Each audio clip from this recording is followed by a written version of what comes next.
কৃষি জমি কিন্তু জোর করে নিয়ে নেওয়া হচ্ছে। কৃষকের পরেই কিন্তু হচ্ছে জেলে, সবচেয়ে তোমার কম দামে যেটাকে আমরা বলি পুষ্টিকর খাবার, সেটা সমুদ্র। কেন বলবো না সমুদ্র জমি নিয়ে নিচ্ছ? কেন বলবো না বনের জমি নিয়ে নিচ্ছ? কেন বলবো না পাহাড়ের জমি নিয়ে নিচ্ছ? পাহাড়ের জমি তো একটা জমি, ক্ষমতা বলে দেয় তুমি এই ভাষাগুলিতেই কথা বলো, আমার সুবিধা হয় বলতে। আদিবাসীদের জমি সাংঘাতিক আমি কি খাবো সেটা নিয়ে আধুনিক কৃষির কোনো দায় নেই। এবং এই সবুজ বিপ্লব একটা আন্তর্জাতিক চক্রান্ত। আমাদের বনটা জলপাইগুড়ি শিলিগুড়ি শহরটারে দিয়ে দিতে হবে, বন বানাবো। তার কারণ বন বাড়ালে প্রকৃতি বাঁচবে, প্রকৃতি বাঁচলে আপনি বাঁচবেন, জল বাঁচবে। একটা পুঁজিবাদী বেটা যদি আবাসন মালিক এসে বলে এই জমিটা দিয়ে দাও আমাকে আবাসন বানাবো, তারটা কেন ঠিক? আর কেন একজন চাষির দাবি যে চাষের জমি বাড়াবো, বনবাসীর দাবি বনটা বাড়াবো বেঠিক? এটা রাজনৈতিক প্রশ্ন, এটা অর্থনৈতিক প্রশ্ন।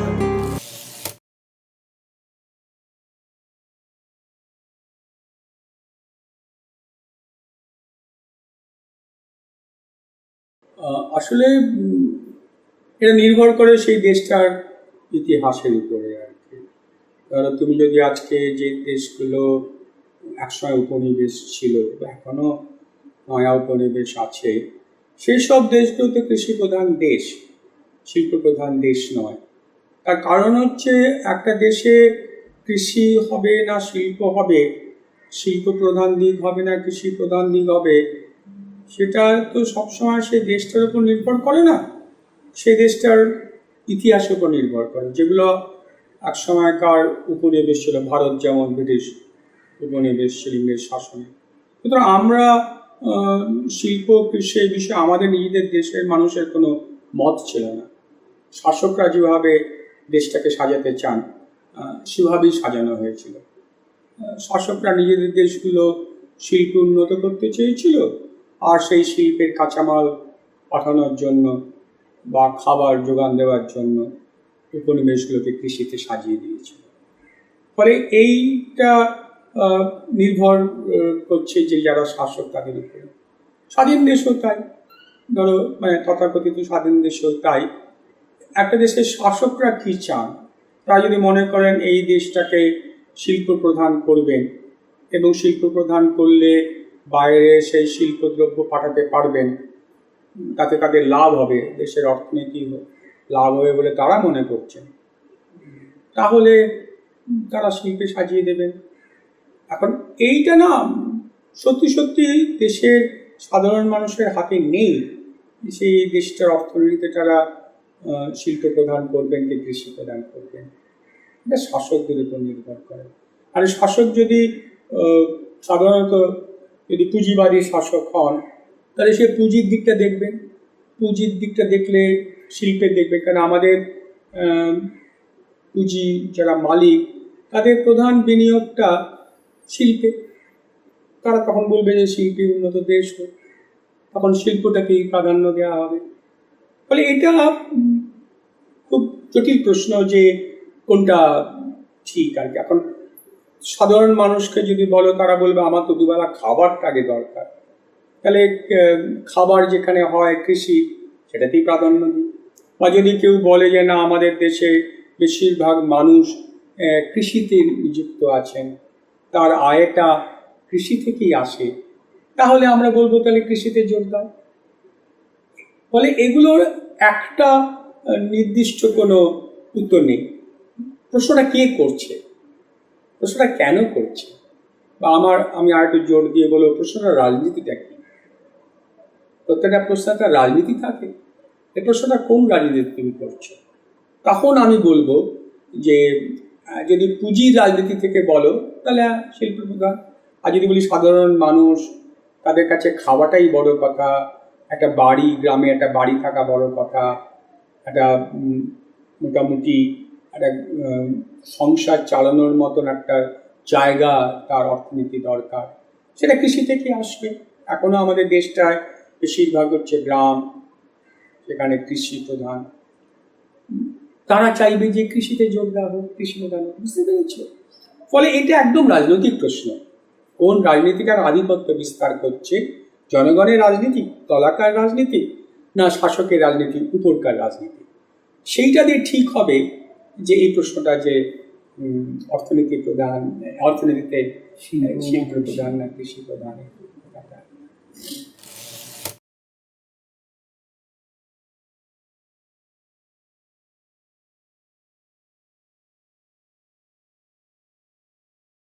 কৃষি জমি কৃষক নিজে বেঁচে দিতে চাইছে ঠিক না, কৃষি জমি কিন্তু জোর করে নিয়ে নেওয়া হচ্ছে।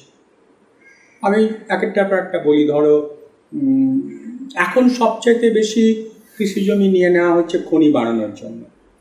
কেন? একটু আগে যেটা তোমাদের প্রথম প্রশ্নের উত্তরে বলেছিলাম যে এখন আসলে পুঁজি কি চায় সেই অনুসারে অর্থনীতি ঠিক হয়।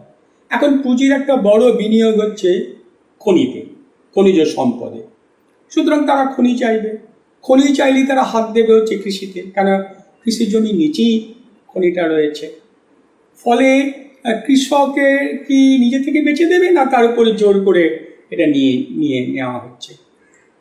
কৃষি জমি চলে যাওয়ার আরেকটা খুব বড়, কৃষি জমির সঙ্গে আমার মাঝে মনে হয় যে আরেকটা বিষয় আমরা যোগ করতে ভুলে যাই, খেয়াল করতে ভুলে যাই, যে আমাদের দেশের অর্থনীতিতে যদি আমরা বলছি যে শ্রম নিয়োগ, কতজন মানুষ নিযুক্ত আছেন, কৃষকের পরেই কিন্তু হচ্ছে জেলে এবং সমুদ্র জেলে, সমুদ্র ধীবর যাদের বলা হয়।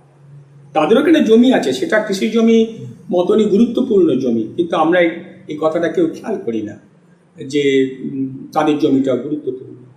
আমাদের 3টে সমুদ্র, তুমি দেখো আমাদের ভারতের মানচিত্রের দিকে তাকাও, দেখবে বিরাট উপকূল। এই উপকূল ধরেই কিন্তু হচ্ছে তোমার সমুদ্র জেলেদের বসতি। উপকূলে কি তারা থাকেন, সেখানে নৌকো রাখেন, নৌকো সারান, নৌকো রং করেন, জাল রাখেন, জাল শুকোন, মাছ এনে নাবান, মাছ বাছেন, মাছটাকে আবার শুকিয়ে বিক্রি করেন। এবং আমাদের দরিদ্র ভারতবাসী সবচেয়ে তোমার কম দামে যেটাকে আমরা বলি পুষ্টিকর খাবার, সেটা সমুদ্রের মাছ। এটা হচ্ছে এত কম দামে এত পুষ্টিকর খাবার, আর কিচ্ছু নেই, সমুদ্র থেকে যে মাছগুলো উঠে আসে। আমরা বারবার দেখবে কৃষি জমির কথা বলি, কিন্তু কখনো বলি না যে সমুদ্র তট এটা কি পরিমাণ দখল হচ্ছে। যত সমুদ্র তট দখল হচ্ছে নানা কারণে, কখনো একটা বন্দর তৈরি হবে, কখনো তোমার একটা বিদ্যুৎ উৎপাদন কেন্দ্র তৈরি হবে, কখনো তোমার জাহাজ ভাঙার জন্য গঠন করা হচ্ছে, কখনো রাসায়নিক কারখানার জন্য গ্রহণ করা হচ্ছে, কখনো একটা বিরাট সমুদ্র সৈকত, ওই মানে বড় লোকরা বেড়াতে যাবে আর কি, তাদের জন্য তৈরি করা হচ্ছে। ক্রমশ সমুদ্র সৈকতটা দখল হতে হতে হতে হতে আসছে। তাহলে কি দখল হলো? সমুদ্র জেলেদের থাকার জায়গাটা দখল হলো। আগে কি তুমি জিজ্ঞেস করে নিয়েছো? না, জোর করে নিয়ে নিয়েছো। আমরা দেখো সবসময় কৃষি জমি বলি, সমুদ্র জমি বলি না। আমরা যেমন ধরো বনের জমি বলি না, কিন্তু ধরো একটা বিশাল অংশ ভারতবাসী বনবাসী, বনবাসী শুধু বনজীবী, তারা বনের সম্পদ নিয়ে বেঁচে থাকে, তারা ঠিক আছে, তাদের অর্থনীতিটা সেটাও তো দখল হয়ে যাচ্ছে। এই যে আমাদের না শব্দগুলো দেখবে ভীষণ সমস্যা তৈরি করে। আমরা কথা বলতে বলি কৃষি জমি নিয়ে নিচ্ছে, আরে কেন বলবো না সমুদ্র জমি নিয়ে নিচ্ছ, কেন বলবো না বনের জমি নিয়ে নিচ্ছ, কেন বলবো না পাহাড়ের জমি নিয়ে নিচ্ছ। পাহাড়ের জমি তো একটা জমি, কিন্তু দেখবে আমরা বলি না। আসলে কি হয়েছে আমাদের, আমরা কি বলবো সেটা আরেক দল বলে দেয়, ক্ষমতা বলে দেয় তুমি এই ভাষাগুলোতেই কথা বলো, আমার সুবিধা হয় বলতে। আমাদের এতদিনকার আন্দোলনে যে অধিকার দেখবে একবারও সমুদ্র দ্বীপদের অধিকার উঠে আসেনি, অথচ বিস্তীর্ণ ম্যাপের দিকে তাকিয়ে বুঝতে পারছো কতজন এই সমুদ্রের ধারে থাকেন আর কি। ফলে আমি ফিরে যাই তোমাদের প্রশ্নটাতে, কেউ তার জমি বেচে দেয় না। কেন বেচে দেয় না? একজন কৃষক ধরো, সে কি শুধু জমিটাতে চাষ করে? সে বাড়ি করে থাকে, সেখানে গবাদি পশু, তার যে গরু ছাগল, তাদেরকে পালন করে, সে সেখান থেকে নিজের খাবারটা পায়, বাজার থেকে কিনতে হয় না। সে সেখান থেকে অন্যদের খাবার পাঠায়, তার আয় করে। সেখান থেকে সে ভেষজ সংগ্রহ করে, তার ছোটোখাটো অসুখের জন্য করে। সে যে বাড়িটা বানায়, তার বাড়ির বানানো সমস্ত রসদ জমি থেকে পায়। এবারে যদি ভাবু একটা কুড়ে ঘরে দেখবে, তার সব রসদ হচ্ছে ওই জমি থেকে পাওয়া। সে যদি কারিগর হয়, দেখবে তার কারিগরি সমস্ত, যারা গরুর গাড়ি বানায়, যারা নৌকো বানায়, কোত্থেকে পায়? জমি থেকে পায় তাদের। তাদের জ্বালানি জমি থেকে পায়। এই যে কৃষি জমি মানে কিন্তু শুধু কৃষি করার জমি না, এটা আমরা বারবার ভুল করি। তার জীবন যাপনের, তার যা কিছু লাগে সব জমিটা থেকে পাচ্ছে। তাহলে বেচবে কেন? বেচা মানে শুধু তো তার চাষের জমিটা বেচে দেওয়া হলো না, সবটাই বেচে দেওয়া হলো। যাবে কোথায় সে? আমি আরো বড় করে বলি, একটা মাঠ থাকে, সেই মাঠে তারা মেলা করে, সেই মাঠে ফুটবল খেলে, একটা জায়গায় তারা বসে আড্ডা মারে, তাই না? এবং তাদের স্বাস্থ্যকর বিষয় থাকে হচ্ছে প্রকৃতিকে বাঁচিয়ে রাখা, তারা ফল পায়। এই যে আমরা কি করেছি, কৃষি জমি মানে একটা জমি যেখানে খালি ধান চাষ হয়, আচ্ছা ওটা বেঁচে দাও, আর বাকিগুলো বলবো না, আমাদেরকে বলায় না ওগুলো। বুঝতে পেরেছ? যখন যখন আমরা বলি এটা সমুদ্র সৈকতে যদি সি বিচ করে যদি আমরা সব বেড়াতে, মন্দারমণি তোমার আমরা সবাই মধ্যবিত্তরা সব বেড়াতে যাই, কি ছিল ওটা? জেলেদের গ্রাম ছিল। তুমি আজকে ওখানে টুরিস্ট স্পট করেছো, টুরিস্ট লজ করেছো, খেয়াল করোনি ওটা? আমরা এখানে কাজ করতাম এক সময় রাধন পাত্র বাড়ে, খটি ছিল ওটা। খটি মানে হচ্ছে সমুদ্র ধীবরদের জায়গা, তাদের বসত জায়গা। সেটা আমরা মন্দারমণি যা বেড়াতে একটু খেয়াল করে, আচ্ছা আগে কি ছিল এখানে? কেউ জানতে চাইনি। আমরা যখন পাহাড়ে গিয়ে কোনো জায়গায় বেড়াতে যাওয়া, বিরাট টুরিস্ট লজ টজ করে বেড়াতে হয়, জিজ্ঞেস করে তাতে এখানে কী ছিল, তারা কোথায় গেল? বুঝতে পেরেছ? ফলে মানে আমার যেটা বলার আর কি, যে আমরা বড্ড ছোট করে ভাবি কোনো কিছু নিয়ে নেওয়াটাকে। এইটুকু তো নিলাম, এবং তার সঙ্গে দেখবে আরেকটা যোগ করে ক্ষতিপূরণ দেবো। এই ক্ষতিপূরণ, জমিটার দাম কত? জমিটা দিয়ে যে ফসল হতো তার দামটা, আমি 50 বছর যে ফসল হবে জমিটা তার দামটা, জমির তলায় যে জলটা আছে তার দামটা, অঙ্ক বসে। জমি মানে জমির তলায় জলটা তো তুমি নিয়ে নিলে, আমরা বলি না। ফলে এই যে প্রশ্নটা যে কৃষক কৃষি জমি বেঁচে দিতে চায়, মানে এমনভাবে বলি কথা যে কৃষি জমি মানে সামনে বাড়ির সামনে একটা ছোট জায়গা আছে, আচ্ছা আর কি কত দামে নেবে নিয়ে নি, তা না। ফলে মোটেই বেচতে চায় না সে। সবটাই আমরা বলি যে জোর করে নেওয়া, অধিগ্রহণ করা, অন্যের প্রয়োজনে, ক্ষমতাবানদের প্রয়োজনে এই মানুষজনের কাছ থেকে নিয়ে নেওয়া। সংকোচন তো হচ্ছে, আদিবাসীদের জমি সাংঘাতিকভাবে সংকুচিত হচ্ছে।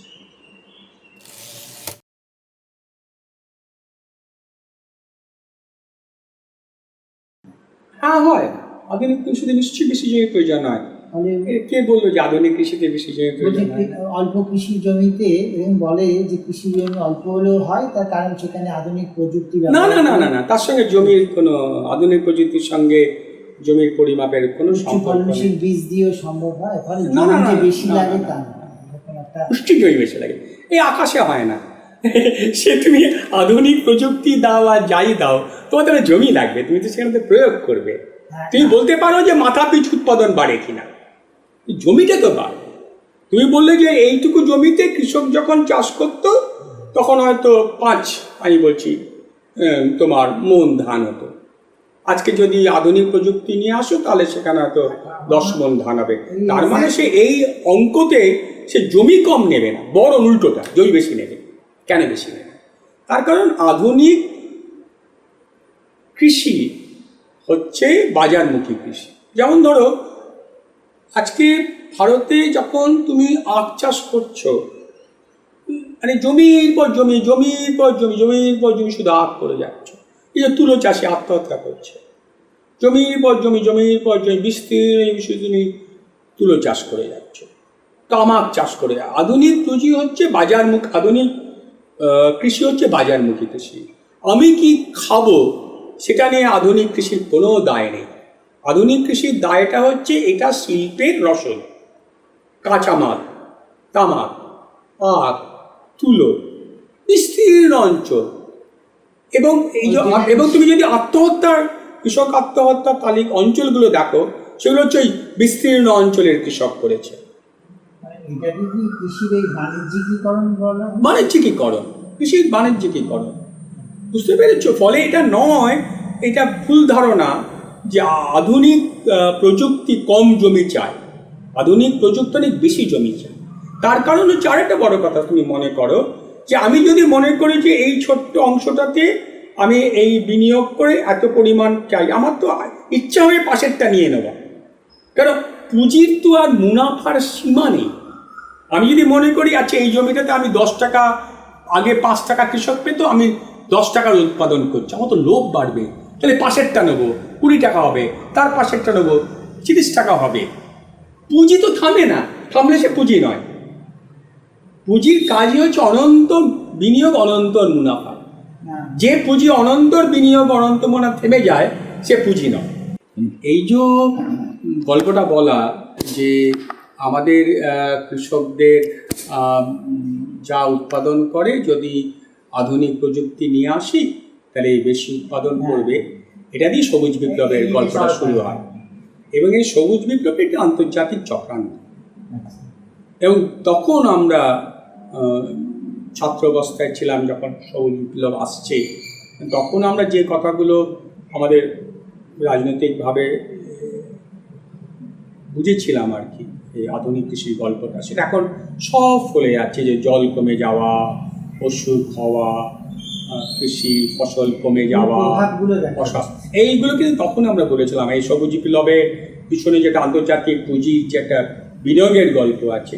তোমাদের সময় কম, তাহলে সেটা নিয়ে আমি 2 ঘন্টা বলে দিতে পারি যে কীভাবে আন্তর্জাতিক পুঁজি এইভাবে আমাদের দেশে কেন আমাদের মতন দেশগুলোতে, কৃষি প্রধান অঞ্চলগুলোতে নিজেদের প্রযুক্তিকে সরিয়ে দিয়ে, আমাদের প্রযুক্তিকে সরিয়ে দিয়ে একটা বিদেশি প্রযুক্তিকে নিয়ে এসেছিল সরকারি মদতে, মিথ্যে কথা বলে, ভুল বলে, না জানিয়ে। সেটা একটা বিরাট, আমি মনে বিরাট অপরাধ এবং চক্রান্ত এই আমাদের কৃষিতে এই সবুজ বিপ্লবের নাম করে নিয়ে আসা। তা মোটেই জমি কমায়নি, বরং জমি বাড়িয়েছে। এই কারণে যে জমিগুলোকে তো আস্তে আস্তে তার সম্পদহীন করে ফেলেছিল। এই জমিটা নিজের যে সম্পদ, উৎপাদনের যে ক্ষমতা, উর্বরতা, সেটাকে নষ্ট করে দিয়েছিল, দিয়ে পাশের জমিটাতে একটা দরকার করেছিল, ফেলে রেখে চলে গেছে সে। এটা নয় যে সে কম জমিতেই উৎপাদন, মিথ্যে কথা বলে, মিথ্যে কথা না, এগুলো অত্যন্ত অত্যন্ত ভয়ঙ্কর কথা। এইগুলো আমাদের প্রতিবাদ করা দরকার। এই কথাগুলোর বিরুদ্ধে লড়াই করা দরকার এবং দেখিয়ে দেওয়া দরকার যে কীভাবে ক্ষতি করেছে এই কথাগুলো আর কি। এখনো যে সবুজ বিপ্লবের কথাগুলো বলা হচ্ছে সেটা একই জাতীয়ই আর কি, কিন্তু ক্ষতিকারক, সাংঘাতিক ক্ষতিকারক। সে সব দিক দিয়ে, মানে এই যে আজকে জল পাচ্ছ না, জলের যে সংকট, এটা সবুজ বিপ্লবের জন্য। এই যে স্বাস্থ্যের সংকট, ক্যান্সার, সবুজ বিপ্লবের জন্য।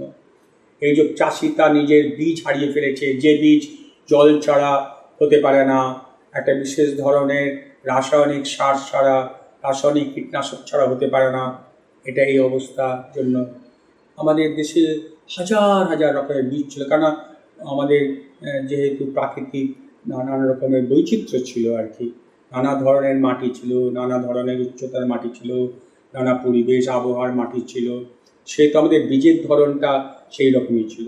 যে সারা ভারতকে এক বীজে বা 2 বীজে সাজিয়ে দেওয়া, এটাই হচ্ছে ওই যারা বীজ বানাতে এমন পুঁজিবাদী, পুঁজির মনসান্টোর নাম করা যেতে পারে, তাদের সঙ্গে যুগ হয়েছিল তোমার এই কীটনাশক, যারা রাসায়নিক সার বিক্রি করে। এটা একটা হাত মিলিয়ে আজকে এই জলের এত বড় সংকটের জন্য তো দায়ী এই তোমার আধুনিক প্রযুক্তি।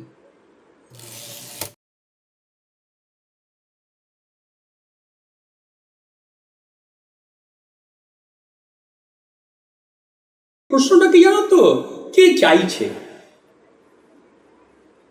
কে চাইছে এটা খুব জরুরি। জমিটা কে চাইছে, কি জন্য চাইছে, কাদের জন্য চাইছে, এটা রাজনৈতিক প্রশ্ন, এটা শুধু অর্থনৈতিক প্রশ্ন নয়।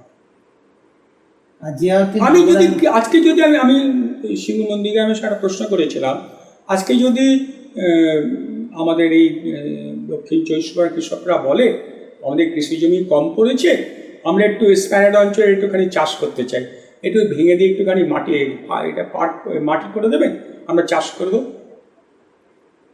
উত্তরটা কী হবে? তারও তো চাষের জমি দরকার, তারও তো ফসল দরকার, আমাদের তো অনেক সব ফসল দরকার, আমাদের অনেক মানুষ তো না খেয়ে আছে, আমাদের অনেক মানুষ অত্যন্ত দাম দিয়ে ফসল কিনছে, তা আমাদের তো প্রচুর ধান দরকার, আমাদের ধান জমি কম, আমাদের আরও ধান জমি দরকার, কলকাতার শহরটা আমাদের ধান জমি করা দরকার, দেবে করতে? প্রশ্নটা কে চায়? কৃষক চেয়েছে, হতে পারে না। বনবাসী যদি বলে আজকে আমাদের বনটা দরকার, বনের মধ্যে আমাদের অসংখ্য সম্পদ আছে যেগুলো নিয়ে আমরা বেঁচে থাকতে চাই, আমরা বনটাকে একটু বাড়াতে চাই, বনটা বাড়ালে আমরা আরও সুন্দরভাবে থাকবো, আপনারা এইসব টুরিস্ট লজ ফজ যা করেছেন ভেঙে দিন, আমরা এখানে একটু বন করি, রাজি হবে? বন তো বাড়ানো দরকার, প্রকৃতির ভারসাম্য রক্ষার জন্য বন বাড়ানো দরকার। আজকে তোমরা এই যে বলছি উষ্ণায়ন, এই গল্পটা বলছো তোমরা, প্রকৃতি শুকিয়ে যাচ্ছে, জল কমে যাচ্ছে, তার কারণ বন কমে যাচ্ছে।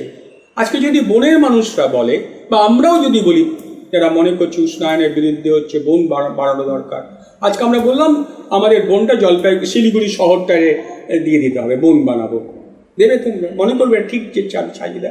আমি তো মনে করি ঠিক চাহিদা। কে তোমাকে বলেছে মানে অতগুলো টুরিস্ট লজ করতে, বন দখল করে নিতে, রাস্তা বাড়াতে? কে বলেছে? আমি বলেছি? আমি বলিনি তো, আমি বলেছি বন বাড়াতে। তার কারণ বন বাড়ালে প্রকৃতি বাঁচবে, প্রকৃতি বাঁচলে আপনি বাঁচবেন, জল বাঁচবে। আমি উল্টো দিক থেকে, তাহলে কি চাই? বনবাসীদের জীবিকা তারা একটা পুঁজিবাদী বেটা যদি আবাসন মালিক এসে বলে যে জমিটা দিয়ে দাও আমাকে আবাসন বানাবো, তারটা কেন ঠিক? আর কেন একজন চাষির দাবি যে চাষের জমি বাড়াবো, বনবাসীর দাবি বনটা বাড়াবো বেঠিক? এটা রাজনৈতিক প্রশ্ন, এটা অর্থনৈতিক প্রশ্ন। রাজনীতিটা কার হাতে আছে? সিদ্ধান্ত সেখান থেকে কোনটা ঠিক কোনটা বেঠিক, এটা অর্থনীতির মাপকাঠি দিয়ে নয়। সিদ্ধান্তগুলো কে নিচ্ছে? কে চাইছে? কেন চাইছে? কে এর পরে কেন চাইছে? কি করবে সেটা দিয়ে? তাকে কার লাভ হবে? কার? প্রশ্নটা কিন্তু ওইভাবে হ্যাঁ না নয়, প্রশ্নটা হচ্ছে প্রশ্ন কে করলো, প্রশ্নটা রাজনীতি দেখা, তারপর আমি রাজনৈতিক উত্তর দেব। এবং আমার রাজনৈতিক উত্তরের সঙ্গে যারা আবাসন মালিক তাদের রাজনৈতিক উত্তর আলাদা হবে। যারা হাইওয়ে নিয়ে যাচ্ছে, কন্ট্রাক্টর যারা পয়সা করছে হাইওয়ের মধ্যে দিয়ে, তাদের উত্তর আলাদা হবে। একই উত্তর তো হবে না। কোন উত্তর ঠিক, কোন উত্তর বেটি, সেটা রাজনৈতিক প্রশ্ন, অর্থনীতি দিয়ে সেটাকে বিচার করা যায় না। আমি আরো বৃষ্টি বাড়াতে চাই না আমি আরো লরি নিয়ে যেতে চাই, কোনটা জরুরি প্রশ্ন?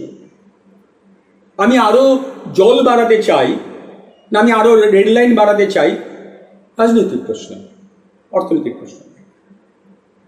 ফলে আমাদের উচিতই হচ্ছে প্রশ্নটাতে ঢোকার আগে প্রশ্নটাকেই প্রশ্ন করা, প্রশ্নটার মধ্যে যে রাজনীতি আছে সেটাকেই ধর, উত্তরটা পরে দেবো। নগরায়ন করতে চাও করতে পারো, তোমার এত জমি লাগবে কেন? এই যে আজকে ধরো তোমার একটা বাড়ি করতে গেলে যে বাড়ির বিজ্ঞাপনগুলো আমি রোজ কাগজে পড়ি, তাতে নাকি পুকুর থাকবে, তাতে নাকি জগিং ট্র্যাক থাকবে, তাতে একটা ক্লাব হাউস থাকবে, তাতে একটা সুইমিং পুল থাকবে, তাতে একটা খেলার, তোমার এত কিছু লাগবে, তা আমার যে চাষের জন্য জমিটা লাগবে না? তুমি আমার চাষের জমিটা নিয়ে নেবে, আমার গরু চড়ানোর জমি নিয়ে নেবে, আমার আড্ডা মারার জমি নিয়ে নেবে, আমার মেলা করার জমি নিয়ে নেবে, নিয়ে তুমি ওখানে swimming pool, club house, shopping mall মুক্ত হবে, সেগুলো দরকার, আমার দরকার নয়। তার কারণ রাজনীতিটা তোমার হাতে আছে, ক্ষমতাটা তোমার আছে বলছে তুমি মনে করছো এটা তুমি চাইতে পারো, ক্ষমতাটা আমার হাতে নেই বলে আমি দিতে বাধ্য হচ্ছি বা কেড়ে নিচ্ছ তুমি, এবং আমার প্রশ্নটাকে তুমি মনে করছো না প্রশ্ন। তো আমি তো তোমার একটা বাড়িতে আপত্তি করিনি, তুমি এত কিছু চেয়েছো একটা বাড়ির সামনে, নিশ্চয়ই বাড়ি দরকার।